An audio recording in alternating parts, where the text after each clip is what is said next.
नमस्कार दोस्तों, मैं सीएस अभिषेक ओझा स्वागत करता हूं एक बार फिर से आपके अपने यूट्यूब चैनल कॉमर्स मेरी जान के ऊपर, जहां पर हम डिस्कस करते हैं कॉमर्स से रिलेटेड इंपॉर्टेंट टॉपिक।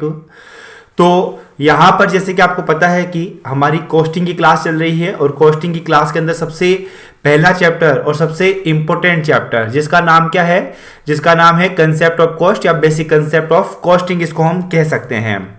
तो क्लास नंबर 1 के अंदर हमने ऑलरेडी डिस्कस किए थे कॉस्ट किसे कहते हैं, कॉस्टिंग किसे कहते हैं, कॉस्ट अकाउंटेंसी किसे कहते हैं, कॉस्ट अकाउंटिंग किसे कहते हैं और उनसे रिलेटेड एमसीक्यू।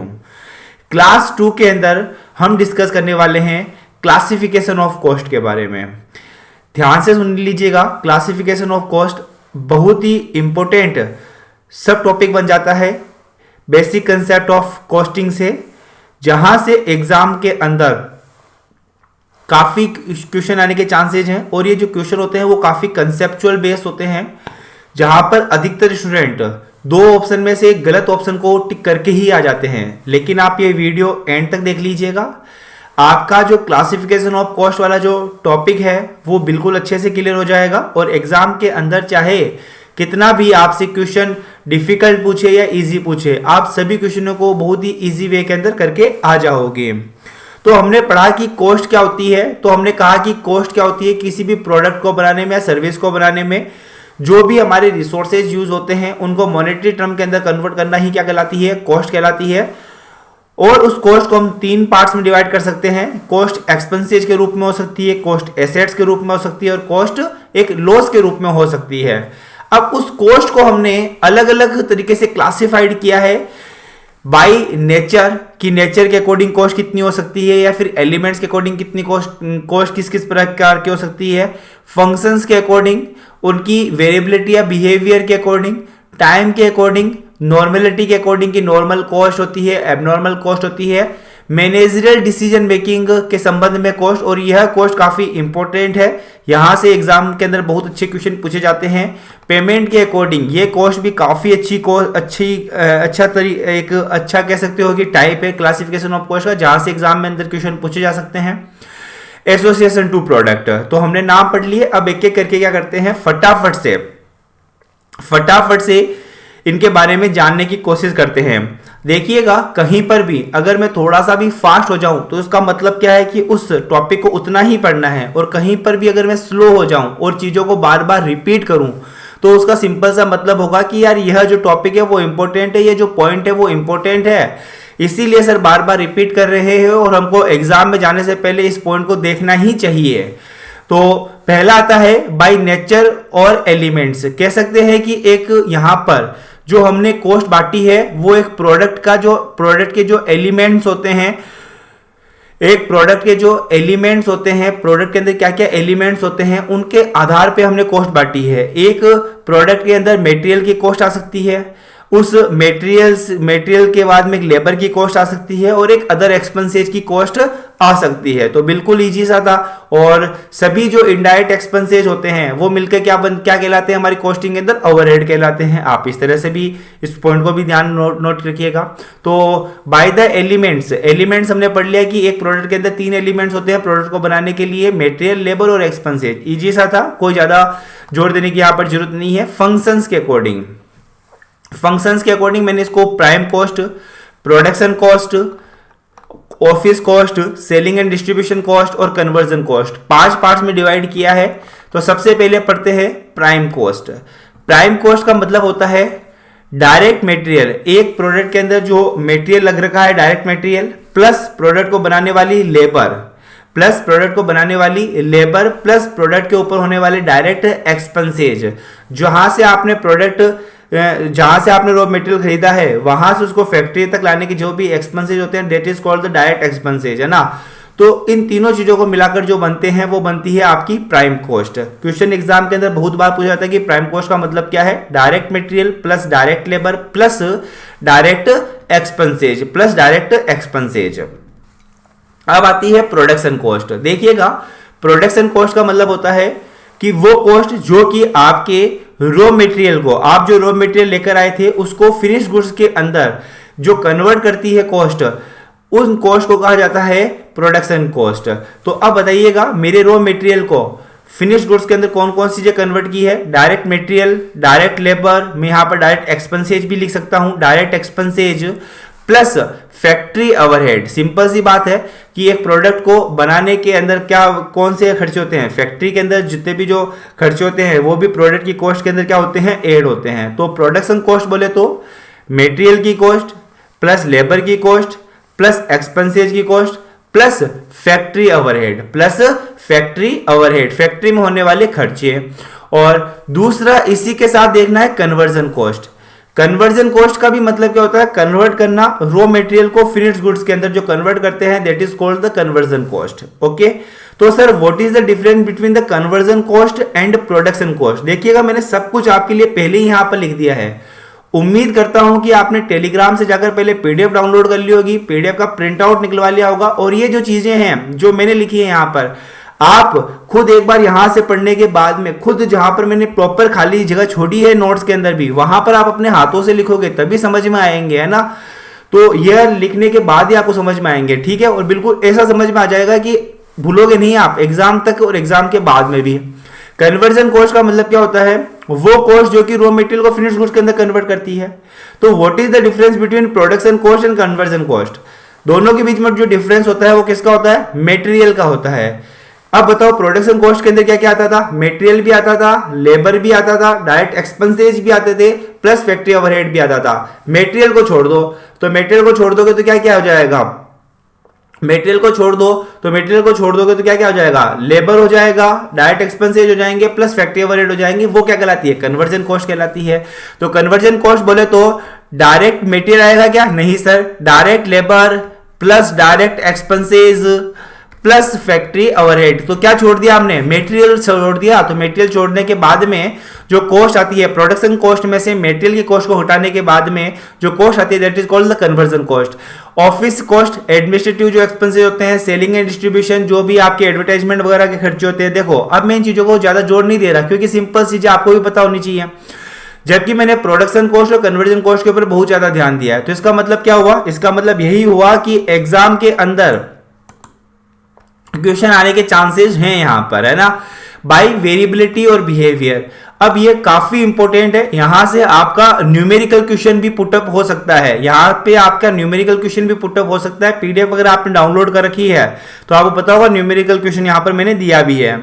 अब देखिएगा, एज ए वेरिएबिलिटी है, एज ए बिहेवियर। हम कॉस्ट को तीन पार्ट्स में डिवाइड कर सकते हैं, फिक्स्ड कॉस्ट, वेरिएबल कॉस्ट और semi variable cost.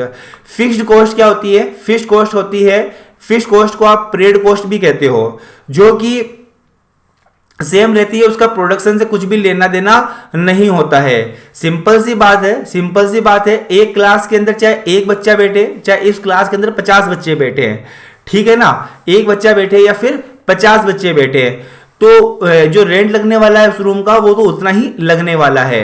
These are cost which are incurred for a period. तो इस वजह से इनको पीरियड कॉस्ट भी कहते हैं। इसको क्या कहते हैं, फिक्स्ड कॉस्ट को पीरियड कॉस्ट भी कहते हैं। ध्यान से इन वर्ड्स को सुनते रहना। तो क्वेश्चन आता है पीरियड कॉस्ट कौन सी होती है, तो पीरियड कॉस्ट होती है fixed cost, and which within the certain output and turnover limit. Simple सी बात है, जो कि ट्रेन to be unaffected by fluctuation in the level of the activity, जो कहता है कि एक लेवल तक अगर आपका आउटपुट होता है, टर्नओवर होता है, तब तक वो चेंज नहीं होते हैं। सिंपल सी बात है, एक रूम की कैपेसिटी 50 बच्चों की है, सुनना मेरी बात, 50 बच्चों की है, एक बच्चा बैठा तो भी उतना रेंट, 50 बच्चे बैठे तो भी उतने रेंट। मेरे पास 200 बच्चे आ गए तो क्या 200 बच्चे उस कमरे में बिठा सकता हूं क्या, नहीं, उसके लिए तो अलग से कमरा खरीदना पड़ेगा, अलग से रेंट देना पड़ेगा। तो फिक्स्ड कॉस्ट एक लिमिट तक ही फिक्स होते हैं, ठीक है। They do not tend to increase और decrease with the change in output. अगर आउटपुट चेंज होगा या कम होगा तो भी वो चेंज नहीं होंगे, जैसे कि रेंट हो गया, इंश्योरेंस ऑफ फैक्ट्री बिल्डिंग हो गया, remain the same for the different level of production.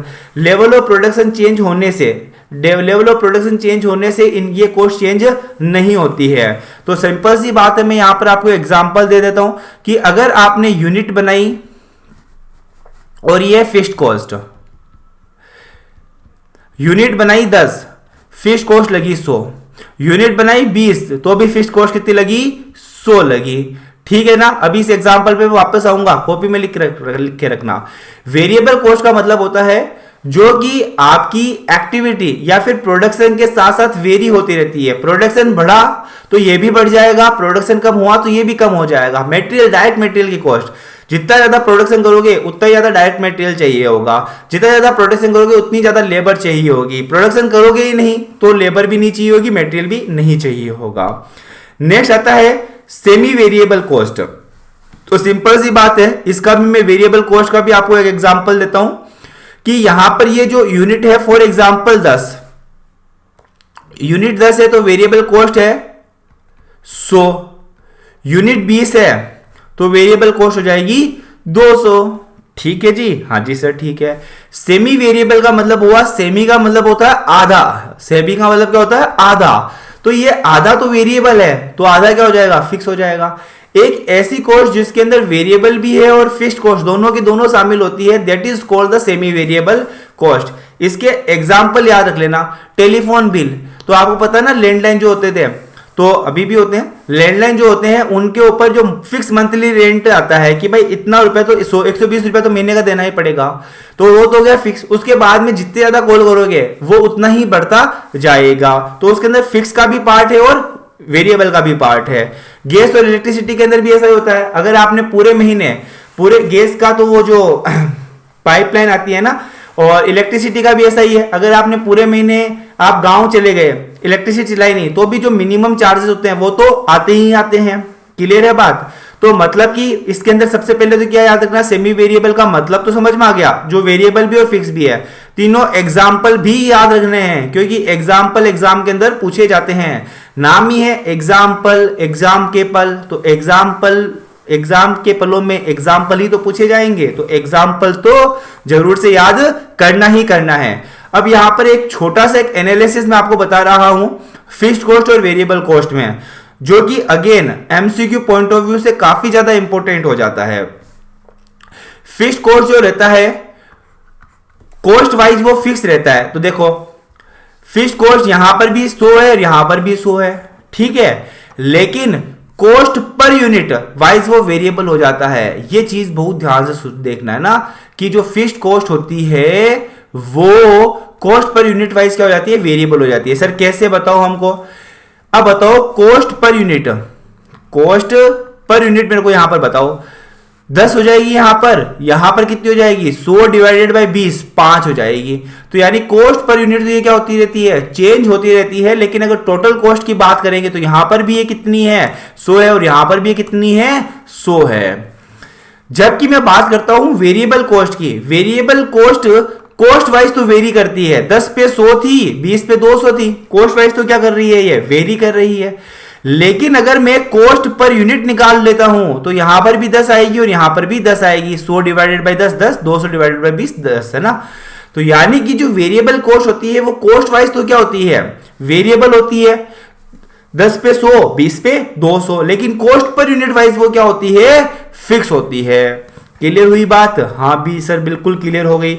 तो देखिएगा यहां पर आपके एक, अब यहां पर न्यूमेरिकल क्वेश्चन क्या पूछा जा सकता है कि सेमी वेरिएबल कॉस्ट क्या होती है, जिसमें सर वेरिएबल भी है और फिक्स भी है। तो सिंपल सी बात आपको क्या कह देंगे कि आप सेमी वेरिएबल कॉस्ट में से वेरिएबल कॉस्ट और फिक्स कॉस्ट दोनों को अलग करके बताओ। न्यूमेरिकल क्वेश्चन आपको दे दिया जाएगा। यहां से एक और क्वेश्चन क्या दिया जा सकता है, यहां से एक और क्वेश्चन दिया जा सकता है कि सेमी वेरिएबल कॉस्ट को फिक्स्ड कॉस्ट और वेरिएबल कॉस्ट के अंदर सेग्रीगेट करने का, सेग्रीगेट बोलो तो बांटने के कौन कौन सा, इनमें से कौन सा मेथड नहीं है, ऐसा भी आपसे क्वेश्चन पूछा जा सकता है। तो यहां पर सर जी इसकी ये 5 मेथड है, छठा कोई सा भी नाम दे दे तो वो मेथड नहीं है। कौन कौन से? Graphical method. अब बताओ अगर मैं ग्राफिकल मेथड को अपने नोट्स के अंदर शामिल कर देता तो मैं क्या करता, केवल और केवल आपका टाइम ही वेस्ट करता उसको पढ़ाने के अंदर। लेकिन नाम दे दिया तो एग्जाम के अंदर क्वेश्चन आ सकता है कि ग्राफिकल मेथड है क्या, हाँ आप कह दो कि यहाँ पे ग्राफिकल मेथड भी है, लेकिन एग्जाम के अंदर ग्राफिकल मेथड से क्वेश्चन थोड़ी ना दिया जा सकता है। न्यूमेरिकल क्वेश्चन सवाल ही पैदा नहीं होता है। तो मैंने ग्राफिकल मेथड का सिर्फ नाम बताया है। हाई लो मेथड, यहां से न्यूमेरिकल क्वेश्चन बन सकता है, तो बिल्कुल मैंने आपको यहां पे समझाया। एनालिटिकल मेथड अपने अनुभवों से बताना है, तो अनुभवों से बताना है, एनालिटिकल करके बताना है, तो यहां से भी केवल और केवल नाम याद रखना। Comparison by period of level, period और लेवल ऑफ एक्टिविटी मेथड, यहां से भी न्यूमेरिकल क्वेश्चन बन सकता है, लिस्ट स्क्वायर मेथड से भी नहीं बनेगा। तो यानी कि दो जो मेथड है उसको हम अच्छे से पढ़ेंगे।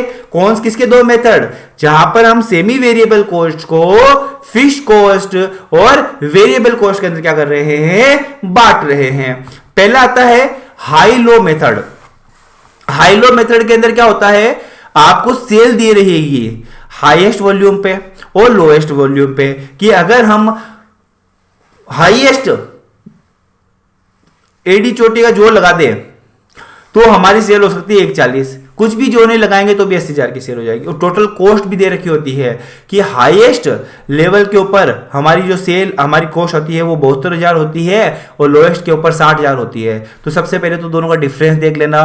कॉस्ट का डिफरेंस आ रहा है 12,000 और सेल का डिफरेंस आ रहा है 60,000। तो यहां पर पहले हम स्टेप 1 के अंदर हमारा क्या काम रहेगा, वेरिएबल सेल्स रेशियो देखेंगे। वेरिएबल सेल्स रेशियो बोले तो यहां पर हम देखेंगे कि कॉस्ट के अंदर कितना वेरी हो रहा है। कॉस्ट के अंदर 72,000 माइनस 60,000 12,000 का वेरी हो रहा है। सेल्स के अंदर कितना वेरी हो रहा है, 140 माइनस 80 60 का वेरी हो रहा है। तो यानी कि देखो अब ऊपर क्या है, ऊपर क्या है जो कॉस्ट वेरी हो रही है वो वेरिएबल कॉस्ट, कॉस्ट में जो वेरी हो रहा है, और नीचे क्या है सेल्स। तो यहां पर ये वेरिएबल कॉस्ट और सेल्स का रेशियो बन गया। यहां पर ये 5 रिप्रेजेंट करता है सेल्स को, 1 रिप्रेजेंट करता है वेरिएबल कॉस्ट को। तो मैंने देखो यहां पर इससे एक लेमेन, एक साधारण मनुष्य की भाषा में कोई भी टीचर इस यहां पर नहीं बताएगा आपको। क्यों, क्योंकि फिर तो चीजें इजी लगने लग जाएगी, और अगर चीजें इजी लगने लग जाएगी तो फिर टीचर का क्या रोल फिर, है ना। तो देखिएगा ये जो 1/5 होता है इनका हमेशा मतलब समझेगा। जो यहां पर ये 5 है, ये किसको रिप्रेजेंट करता है, सेल्स को, और 1 किसको रिप्रेजेंट करता है, वेरिएबल कॉस्ट को। यानी कि यदि सेल्स 5 रुपए है तो वेरिएबल कॉस्ट कितनी होगी, 1 रुपया होगी। इस लाइन का ये मतलब होता है। तो variable cost at sales at 1,40,000, अगर 1,40,000 की सेल्स है तो वेरिएबल कॉस्ट कितनी है, 1,40,000। अब सिंपल सी बात है, जो चीज ऊपर है वो की वो चीज नीचे आनी चाहिए। ऊपर क्या है, 1,40,000 क्या है, सेल्स, और रेशियो के अंदर सेल्स कितनी थी, अभी हमने ऊपर देखी थी, तो सेल्स थी 5 रुपए की सेल्स होती है तो वेरिएबल कॉस्ट 1, तो डिवाइड बाई 5, सेल्स को सेल्स से डिवाइड किया, जो चीज निकालनी होती है उसको मल्टीप्लाई कर लो, तो 1 से वेरिएबल कॉस्ट से मल्टीप्लाई किया तो वेरिएबल कॉस्ट कितनी आ गई, 28,000 रुपए। तो फिक्स्ड कॉस्ट निकाल सकते हैं क्या, यस, टोटल कॉस्ट में से वेरिएबल कॉस्ट माइनस कर देंगे। तो टोटल कॉस्ट तो थी 72,000, 1,40,000 के ऊपर 1,40,000 के ऊपर टोटल सेल कितनी थी, 72,000, उसमें से 28,000 रुपए की वेरिएबल कॉस्ट माइनस कर दी तो आपके लिए 44,000 की क्या आ गई, फिक्स्ड कॉस्ट आ गई। अगर आप इसको एग्जाम के अंदर टाइम है आप उसको चेक कर सकते हो, कौन से लेवल के ऊपर, ये 80,000 की सेल के ऊपर भी आप इसको चेक कर सकते हो, है ना। अगर वहां पर भी आपका आंसर फिक्स्ड कॉस्ट का 44,000 आता है तो इसका मतलब होगा कि आपका आंसर बिल्कुल सही है ना। तो आप चेक जरूर से कीजिएगा, यही फॉर्मूला लगाइएगा। नेक्स्ट आता है कंपैरिजन बाय द पीरियड और लेवल ऑफ एक्टिविटी मेथड। यानी कि अब यहां पर आपको अलग अलग 2 पीरियड की या अलग अलग 2 लेवल की क्या दे रखी होगी, अलग अलग 2 लेवल की क्या दे रखी होगी आपको, प्रोडक्शन यूनिट दे रखी होगी और सेमी वेरिएबल एक्सपेंसेज दे रखे होंगे। तो आपको सबसे पहले वेरिएबल कॉस्ट निकालनी है। वेरिएबल कॉस्ट का हो जाएगा जो भी चेंज इन कॉस्ट आ रहा है divided by change in quantity of output. तो यहाँ पर चेंज इन कॉस्ट कितना है, 40 रुपया, चेंज इन आउटपुट कितना है, 40 रुपया, तो वेरिएबल कॉस्ट कितनी आ जाएगी, 1 रुपया पर यूनिट। अब तो आप निकाल ही सकते हो कि अगर 100 यूनिट है, अगर मैं 100 यूनिट के ऊपर देख रहा हूं तो 1 रुपया तो वेरिएबल कॉस्ट है, तो 100 यूनिट पर कितनी हो जाएगी, 100 रुपए की वेरिएबल कॉस्ट हो जाएगी। तो 260 के अंदर 100 रुपए की वेरिएबल कॉस्ट है तो फिक्स्ड कॉस्ट कितनी हो जाएगी, 160 रुपए की हो जाएगी। ऐसा कैसा आप चेक करना, किसके ऊपर, 140 के ऊपर। आंसर आपका फिक्स्ड कॉस्ट का 160 ही आएगा। वेरिएबल कॉस्ट का तो डेफिनेटली चेंज होगा ही होगा, क्योंकि वेरिएबल कॉस्ट क्या होती है, कॉस्ट के अंदर तो चेंज होती रहती है लेकिन कॉस्ट पर यूनिट क्या होती है, सेम होती है। जबकि फिक्स्ड कॉस्ट क्या होती है, कॉस्ट वाइज क्या होती है, फिक्स ही रहती है। आई होप अभी तक हमने क्या क्या पढ़ा मैं आपको फटाफट से बता देता हूँ, साथ साथ में अगर आप लिख रहे हो तो डेफिनेटली याद हो रहा है आपको, अगर लिख नहीं रहे हो तो फिर थोड़ा सा याद होना मुश्किल है। नेचर और एलिमेंट्स के अंदर हमने क्या देखा कि एक प्रोडक्ट के अंदर कौन कौन से एलिमेंट्स होते हैं, तो हमने देखा लेबर होता है, मटेरियल होता है और लेबर होता है, मटेरियल होता है और एक्सपेंसेज होते हैं। फंक्शंस के अकॉर्डिंग दो चीज़ें इंपॉर्टेंट है, कौन कौन सी, प्रोडक्शन कॉस्ट किसे कहते हैं और कन्वर्जन कॉस्ट किसे कहते हैं, ये दोनों इंपॉर्टेंट है, बाकी याद मत करना। उसके बाद में वेरिएबिलिटी और बिहेवियर के अकॉर्डिंग तीन चीज़ें, फिक्स्ड कॉस्ट होती है, वेरिएबल कॉस्ट होती है और सेमी वेरिएबल कॉस्ट होती है। फिक्स्ड कॉस्ट को पीरियड कॉस्ट भी कहते हैं, और क्योंकि फिक्स्ड कॉस्ट तो लगनी ही लगनी होती है तो इसलिए फिक्स्ड कॉस्ट क्या होती है, इरिलीवेंट कॉस्ट होती है। लिख लेना, बहुत क्वेश्चन आते हैं एग्जाम के अंदर, इरिलीवेंट कॉस्ट होती है फॉर डिसीजन मेकिंग। सिंपल सी बात है, जब भी डिसीजन मेकिंग की जाती है तो उसको ध्यान में नहीं रखा जाता है, क्यों, क्योंकि ये वो कॉस्ट होती है जो कि यार न चाहते हुए भी होगी होगी। और फिक्स्ड कॉस्ट का ये जो वेरिएबल कॉस्ट क्या होती है जो कि वेरी होती रहती है प्रोडक्शन के साथ। सेमी वेरिएबल कॉस्ट, इसमें वेरिएबल कॉस्ट और सेमी वेरिएबल कॉस्ट दोनों के क्या होते हैं, गुण शामिल होते हैं। फिक्स्ड कॉस्ट कॉस्ट वाइज तो फिक्स होती है लेकिन cost per unit wise variable होती है। वेरिएबल कॉस्ट कॉस्ट वाइज तो वेरिएबल होती है लेकिन cost per unit wise fixed होती है। ये एनालिसिस जरूर से याद रखना, समझ में नहीं आया है तो कमेंट बॉक्स के अंदर हैशटैग लगा के, कोई सा भी अगर आपको क्वेश्चन पूछना है ना, कमेंट बॉक्स के अंदर हैशटैग लगा के कॉमर्स मेरी जान लिखना और अपना क्वेश्चन लिख देना, जवाब मिल जाएगा आपको। ठीक है जी। फिर हमने पढ़ा कि सेग्रीगेट करने के तरीके, 5 तरीके हैं, नाम सबके याद रखने हैं, 2 के न्यूमेरिकल भी ध्यान रखने हैं। High low method, high low method के अंदर आपको सेल्स दे रखी होगी और टोटल कॉस्ट दे रखी होगी। कंपैरिजन बाय पीरियड और लेवल ऑफ एक्टिविटी, इसमें आपको अलग अलग 2 पीरियड की सेल्स यूनिट दे रखी होगी और सेमी वेरिएबल कॉस्ट दे रखी होगी। आई होप आपको समझ में आया होगा। अगला मेथड हम जो देख रहे हैं वो है by the time. By the time का होता है हिस्टोरिक, बाय द टाइम बोले तो टाइम के अनुसार, एक वो कॉस्ट जो कि ऑलरेडी इनकर हो चुकी है, एक वो कॉस्ट जो कि फ्यूचर में आएगी। जो कि ऑलरेडी इनकर हो चुकी है that is called the historical cost, जो ऑलरेडी क्या हो चुकी है, इनकर हो चुकी होती है। सिंपल सी बात है, जो ऑलरेडी इनकर हो चुकी है उनको बोला जाता है संक कॉस्ट। संक कॉस्ट का मतलब होता है कॉस्ट फॉरगॉन। देखो मैंने आपको 2 वर्ड बताए हैं, अधिकतर स्टूडेंट कंफ्यूज होते हैं, अपॉर्चुनिटी कॉस्ट और संक कॉस्ट। अपॉर्चुनिटी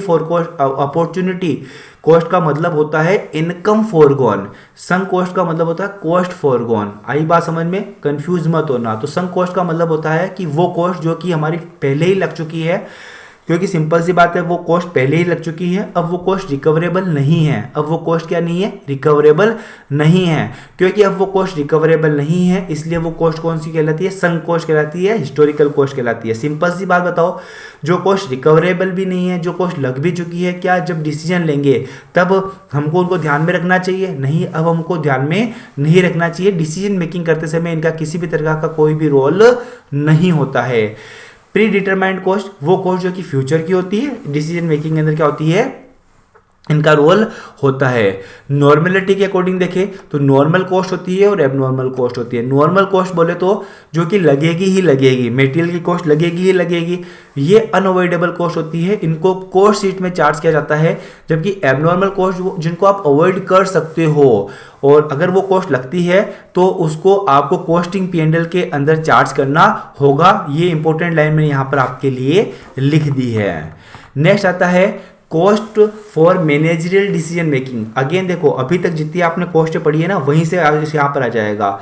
सबसे पहले आता है रिलीवेंट कॉस्ट। रिलीवेंट कॉस्ट का मतलब होता है जो कि रिलीवेंट है डिसीजन मेकिंग के अंदर। जब भी मैनेजमेंट सोच रहा है कुछ डिसीजन लेने का, तब वो इन कॉस्ट को ध्यान में रखकर ही अपने डिसीजन लेगा। पहली तो वेरिएबल कॉस्ट, सिंपल सी बात है, क्योंकि जितना ज़्यादा प्रोडक्शन बनाने की सोचेंगे उतनी ज़्यादा वेरिएबल कॉस्ट बढ़ेगी, जितना कम प्रोडक्शन करेंगे उतनी ही कम वेरिएबल कॉस्ट होगी। तो ये तो डिसीजन मेकिंग के अंदर बहुत ज़रूरी हो जाती है इनको ध्यान में रखना। तो वेरिएबल कॉस्ट एक रिलीवेंट कॉस्ट है।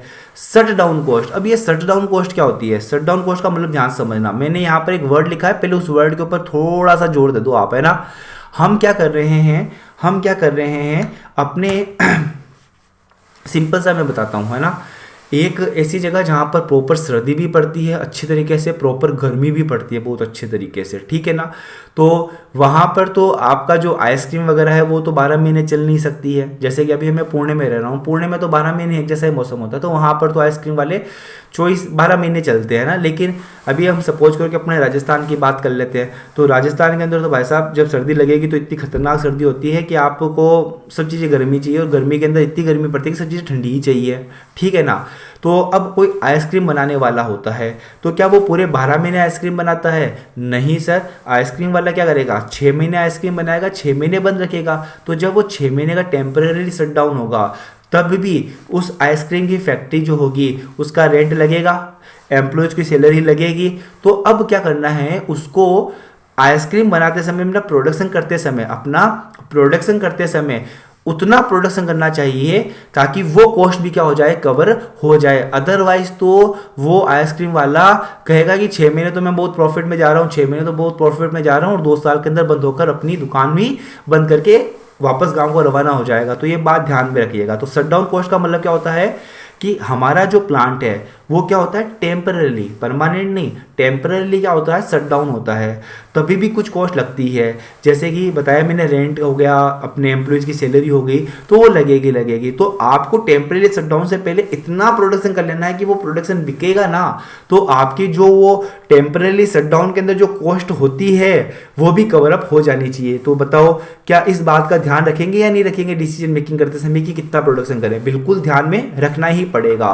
तो मैंने क्या बता दिया, शटडाउन कॉस्ट का मतलब बता दिया, और शटडाउन कॉस्ट को डिसीजन मेकिंग के अंदर यूजफुल होती है या नहीं होती है मैंने वो भी बता दिया। शटडाउन कॉस्ट डिसीजन मेकिंग के अंदर यूजफुल होती है, यह वो कॉस्ट होती है। अब देखो, बिल्कुल कोई कहता है हिंदी में लिखो, इतनी अच्छी हिंदी में लिखा है कि चाहे वो हिंदी मीडियम वाला हो चाहे वो इंग्लिश मीडियम वाला हो, इससे ज़्यादा इजी तो लैंग्वेज में समझ में आ ही नहीं सकता। यह वो कॉस्ट होती है जब अपने प्लांट को टेम्पररी शट डाउन होता है तो भी ये कॉस्ट लगेगी ही। तो जब भी मैनेजमेंट टेम्पररी शटडाउन का विचार करे तो यह ध्यान रखे कि इतना प्रोडक्शन करे कि यह शटडाउन कॉस्ट भी कवर अप हो जाए, जैसे कि रेंट और डेप्रिसिएशन, मैंने इसका एग्जांपल दे दिया। अब एक क्वेश्चन मैं आपसे पूछता हूं, क्या अपॉर्चुनिटी कॉस्ट भी एक रिलीवेंट कॉस्ट होती है? क्या अपॉर्चुनिटी कॉस्ट को भी, अपॉर्चुनिटी कॉस्ट का मतलब मैंने आपको बता दिया है, इनकम फॉरगॉन, कि आप क्या कर रहे हो, खुद की बिल्डिंग है, उसको दूसरे को किराया ना देकर आप खुद ही उस बिल्डिंग के अंदर अपना बिजनेस कर रहे हो। तो क्योंकि आपने खुद ने ही बिजनेस करने का उसके अंदर सोचा है, तो आपने जो इनकम कमाने की जो अपॉर्चुनिटी थी कि अगर दूसरे को देते तो इनकम आती, वो आपने खो दी है। क्या इसको हम ध्यान में रखेंगे? बिल्कुल सर, ध्यान में रखना ही चाहिए, अदरवाइज तो आप एक अच्छे बिजनेसमैन हो ही नहीं। फॉर एग्जाम्पल, मैं अपना बिजनेस 10 लाख रुपए देकर, अब अपने बिजनेस के अंदर 10 लाख रुपए लगाए, यही 10 लाख रुपए मैं किसी और को देता तो वो मेरे को 10,000 रुपये दे देता फॉर एग्जाम्पल महीने के। तो अब सिंपल सी बात है, मेरा बिजनेस कम से कम 10,000 रुपये से ज़्यादा कमा कर देगा, तभी जाकर मेरा बिजनेस सक्सेसफुल है या नहीं है, तभी जाकर सक्सेसफुल है। तो क्वेश्चन आता है कि क्या अपॉर्चुनिटी कॉस्ट भी एक रिलीवेंट कॉस्ट है? आंसर हो जाएगा यस, अपॉर्चुनिटी कॉस्ट भी आपकी एक रिलीवेंट कॉस्ट होती है। इरिलीवेंट कॉस्ट वो कॉस्ट जो कि डिसीजन मेकिंग के अंदर यूजफुल नहीं होती है। एग्जाम्पल देखना, फिक्स्ड कॉस्ट डिसीजन मेकिंग के अंदर यूजफुल नहीं होती है। संक कॉस्ट का मतलब होता है कॉस्ट फॉरगोन, एक ऐसी कॉस्ट जो कि लग चुकी है हिस्टोरिकली और वो अब रिकवरेबल नहीं हो सकती है। जैसे कि फॉर एग्जाम्पल हमारी एक मशीन थी जो कि अब ऑब्सोलेंट हो चुकी है। ऑब्सोलेंट का मतलब क्या हो चुका है? अब प्रचलित हो चुकी है, अब उससे बहुत अच्छी मशीन मार्केट में आ चुकी है। आज भी इस मशीन की जो WDV है, जो हमारी एग्जिस्टिंग मशीन है, WDV है फॉर एग्जांपल 50,000 रुपये, लेकिन यार मशीन प्रॉपरली काम नहीं कर रही है, हम इस मशीन से प्रोडक्शन कर रहे हैं तो इतनी क्वालिटी का प्रोडक्शन नहीं आ रहा है। एक नई मशीन मार्केट में आ चुकी है, तो हमने नई मशीन को खरीदने का सोच लिया। तो जब नई मशीन का खरीदना को सोच लिया तो इस मशीन की कितनी WDV बची है, वो हमारे लिए जो खर्चा हो चुका है, क्योंकि अब तो वो रिकवरेबल है नहीं, मार्केट में भी इसको कोई परचेज नहीं करने वाला है क्योंकि अब नई मशीन आ चुकी है। तो इस मशीन की कॉस्ट जो लगी है, उसकी जो आज की जो वैल्यू बची हुई है, वो हमारे लिए एक तरह की संक कॉस्ट हो जाएगी, एक तरह की ऐसी कॉस्ट जो कि डूब चुकी है, वो रिकवरेबल नहीं हो सकती है। तो यही बात मैंने यहां पर लिखी है। यदि मशीन के रिप्लेसमेंट का निर्णय ले लिया गया है तो एग्जिस्टिंग जो मशीन है उसकी जो WDV वैल्यू है वो हमारे लिए क्या बन चुकी है? संक कॉस्ट बन चुकी है। पेमेंट के अकॉर्डिंग बहुत ही अगेन इंपॉर्टेंट है इम्प्लिसिट कॉस्ट और एक्सप्लिसिट कॉस्ट। इम्प्लिसिट बोले तो जिनके लिए पैसा नहीं देना होता है, क्योंकि पैसा नहीं देना होता है तो बुक्स ऑफ अकाउंट के अंदर भी रिकॉर्ड नहीं करते हैं। इनका दूसरा नाम क्या है? इम्प्लिसिट का इकोनॉमिक कॉस्ट या इम्प्यूटेड कॉस्ट। एक्सप्लिसिट, एक्सप्लिसिट से एक्स से ही एक्सपेंसेज आपको याद हो जाना चाहिए, जिसके लिए खर्चा होता है। इसको out of the pocket cost भी कहते हैं। सिंपल सी बात है, क्योंकि ये रुपया जा रहा है जेब से, तो ये डिसीजन मेकिंग के अंदर क्या होते हैं? यूजफुल होते हैं। नेक्स्ट आता है बाई एसोसिएशन ऑफ प्रोडक्ट। बहुत ही इंपॉर्टेंट है, और मैं कह सकता हूं कि अभी तक आपने जितने भी टाइप्स ऑफ या क्लासिफिकेशन ऑफ कॉस्ट पढ़ी है ना, उनमें सबसे ज्यादा दिमाग वाला टॉपिक यही है ना, जहां पर आपका दिमाग लगेगा। अब एसोसिएशन ऑफ प्रोडक्ट जो होगा वो मैं दो तरह से समझाऊंगा। एक होगा एब्जॉर्प्शन कॉस्टिंग और एक होगा मार्जिनल कॉस्टिंग। एब्जॉर्प्शन कॉस्टिंग कहता है कि प्रोडक्ट जो कॉस्ट होती है, और एक होती है पीरियड कॉस्ट। मार्जिनल कॉस्ट में भी प्रोडक्ट कॉस्ट और पीरियड कॉस्ट होती है, लेकिन एब्जॉर्प्शन कॉस्टिंग कहता है कि प्रोडक्ट कॉस्ट क्या होती है?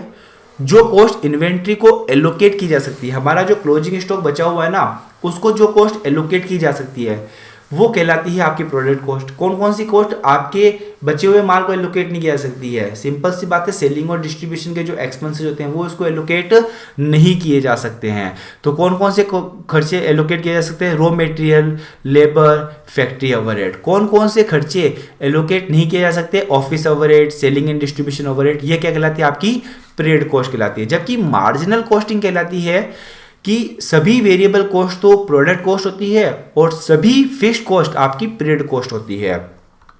इसके संदर्भ में आरपीएससी कॉलेज लेक्चरर 2016 में भी क्वेश्चन पूछा गया था कि एब्जॉर्प्शन कॉस्टिंग और मार्जिनल कॉस्टिंग में किसके ट्रीटमेंट में अंतर है?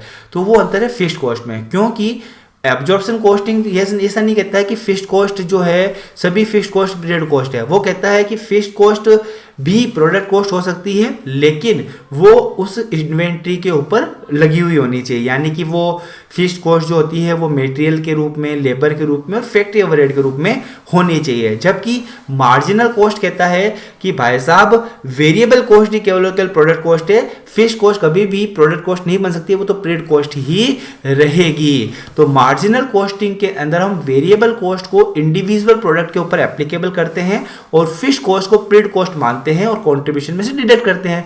जबकि एब्जॉर्प्शन कॉस्टिंग के अंदर फिक्स्ड कॉस्ट को भी ओवरहेड मानकर प्रोडक्ट की कॉस्ट में से डिडक्ट किया जाता है। अभी हमने देखा ना वो ऐसा नहीं कहता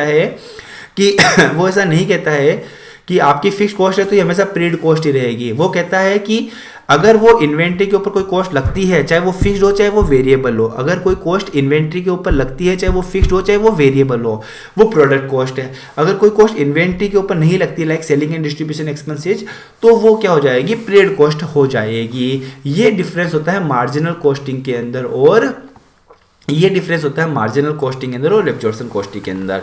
आई होप आपको हमारा ये वीडियो समझ में आया होगा। मैं उम्मीद भी करता हूं कि आप अभी तक हमारे टेलीग्राम पे हमसे जुड़ चुके होंगे और वहां से पीडीएफ भी डाउनलोड कर ली होगी, और पीडीएफ के अंदर ही ये सब कुछ जो मैंने लिखा है वो पीडीएफ के अंदर ही लिखा हुआ। एक बार थोड़ा सा टाइम लगेगा, लेकिन पीडीएफ के अंदर अगर आपने एक बार लिख लिया ना, तो मैं आपको दावे के साथ कह सकता हूँ कि एग्जाम तक और एग्जाम के बाद में भी आप इसको नहीं भूलोगे, और एग्जाम के अंदर क्वेश्चन आएगा तो भी आप इसको बिल्कुल अच्छे से कर पाओगे। तो इसी के साथ मैं अपना वीडियो समाप्त करता हूँ। वीडियो अच्छा लगा है तो वीडियो को लाइक कर दीजिएगा, अपने मित्र के साथ शेयर जरूर से कर दीजिएगा। जितने ज़्यादा आप शेयर करोगे उतने ज़्यादा व्यूज आएंगे, उतने ज़्यादा मोटिवेशन मिलेगा, उतनी ही ज़्यादा मैं वीडियोस आपके लिए बनाऊंगा। तो इसी के साथ all the very best for your exam.